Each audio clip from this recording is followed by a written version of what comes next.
تو آئیے حضرات، آج ہمارے سامنے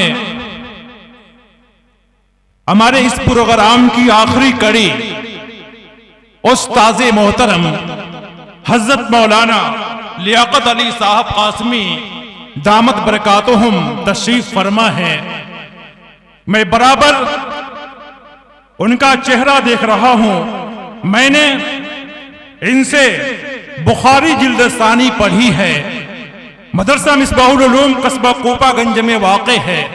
اس مدرسے میں شیخ الحدیث تھے۔ قبل اس کے کہ میں مولانا کو آپ کے سامنے پیش کروں، وہ دو بچے جنہوں نے حفظ قرآن کریم کی سعادت حاصل کی ہے، قرآن مقدس کی آیات کو اپنے سینوں میں محفوظ کیا ہے، ان کی خواہش ہے تقریر کرنے کی۔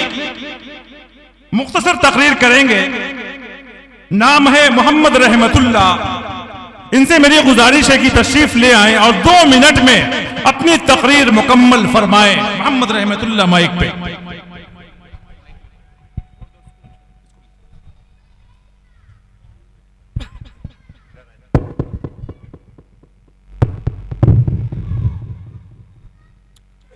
السلام علیکم ورحمۃ اللہ وبرکاتہ۔ الحمد للہ الذی کفى والسلام علی رسولہ الکریم، اما بعد فاعوذ باللہ من الشیطان الرجیم، بسم اللہ الرحمن الرحیم۔ عرش زمین سے فرش زمین تک تیری ہی تجلی، تیری ہی جلوہ، ہر ایک ذرہ کو کر دے تو خورشید، ہر ایک ذرہ کو کر دے تو خورشید، ہر ذرہ تیری ہی مظہر، تیری ہی مظہر۔ جناب صدر معزز اساتذہ اکرام اور عزیز ساتھیوں اور دور دراز سے آنے والے مہمانوں، دل کی گہرائی سے ان سب کی استقبال کرتا ہوں میں ایک شاعر کے ساتھ کہ وہ تھے تعلیم سے محروم مگر مجھ کو پڑھایا ہے، کہ وہ تھے تعلیم سے محروم مگر مجھ کو پڑھایا ہے، پسینہ حد سے بھر کر میری خاطر بہایا ہے۔ آج جو میں شہروں میں سر اٹھا کر دیکھتا ہوں، میرے والد نے مجھے آج اس قابل بنایا ہے۔ محترم حضرات، اللہ رب العزت ارشاد فرماتے ہیں ام خلقوا من غیر شیء، کہ اے انسان کیا تم اپنے آپ بن گئے ہو؟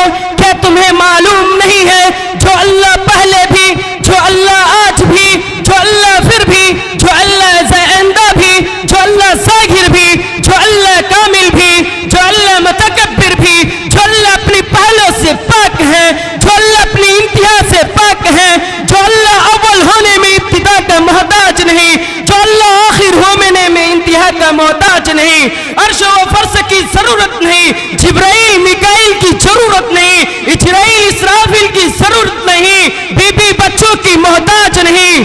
حضرات، اللہ وہ اللہ ہے جو ایک درخت کی انار میں خوبصورت ٹہنی پہ خوبصورت پھول ڈالتے ہیں اور اس پھول میں میٹھاس پھل ڈالتے ہیں۔ ہاں یہی کمال نہیں ہے؟ پھل ڈال کر کے پھر میٹھا کرتے ہیں، پھر پردے سے لپٹ کر کے دانا دانا کو جدا کر کے کہتا ہے بتاؤ تمہارا خالق کون ہے، بتاؤ تمہارا مالک کون ہے۔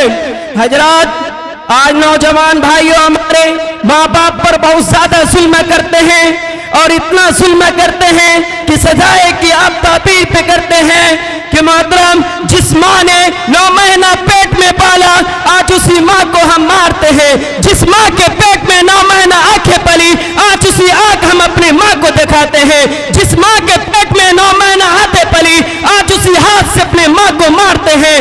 جس ماں کے پیٹ میں 9 مہینہ پیر پلی، آج اسی ہاتھ سے پیر سے چل کر کے اپنی ماں کو مارتے ہیں۔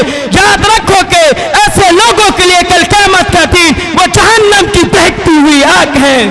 محترم حضرات، ہم اسی بات پہ اپنے ایک شعر کے ساتھ اپنی تقریر کو ختم کرتا ہوں کہ یاد رکھے کہ نصیحت ہے، کہ یاد رکھے کہ یہ نصیحت ہے، فرض ماں باپ کی اطاعت ہے، نہ کرو کبھی تم ان کو ناخوش، ان کے قدموں کے نیچے جنت ہے۔ ماشاءاللہ، بہت ہی بہترین انداز میں تقریر پیش کیا محمد رحمت اللہ صلی اللہ علیہ وسلم نے۔